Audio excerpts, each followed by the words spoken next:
Today, the Fergalicious 5, Mr. Getty's 6th period class will be taking on the issue and the relationship between mass and force. Hypothesis. And like people don't even talk about hypothesis instead. So we came up with one. It's if we add weight onto an object, then its acceleration and force will increase.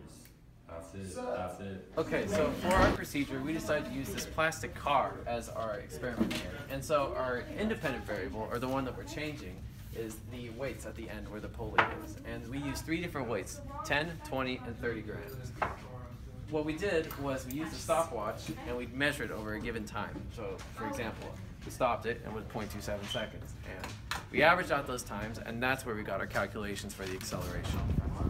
Okay, so our data table shows the grams weights 10, 20, and 30, and the resulting times from 2 separate trials that we'd averaged out with 2 other separate stopwatches.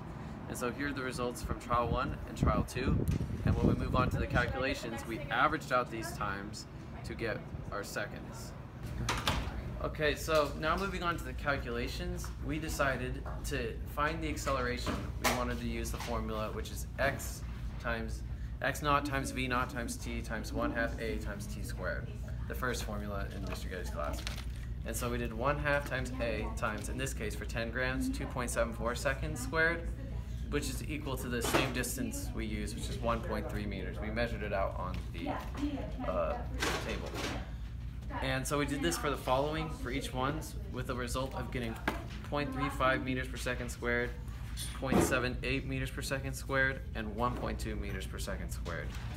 We then took these accelerations and put them into Newton's formula, which is mass times acceleration equals net force.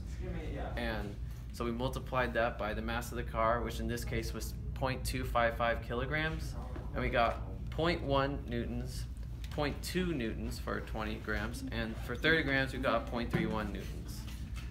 And now on to the graph. So this is our graph, and it clearly shows that mass and force have a linear relationship with each other. As the weight goes up, the force goes up, and that's basically what this graph shows. People these days, they don't like to finish things, but we like to finish things. So we came up with the conclusion. It's pretty amazing. And it goes like, therefore, this supports our hypothesis that mass and force have a linear relationship.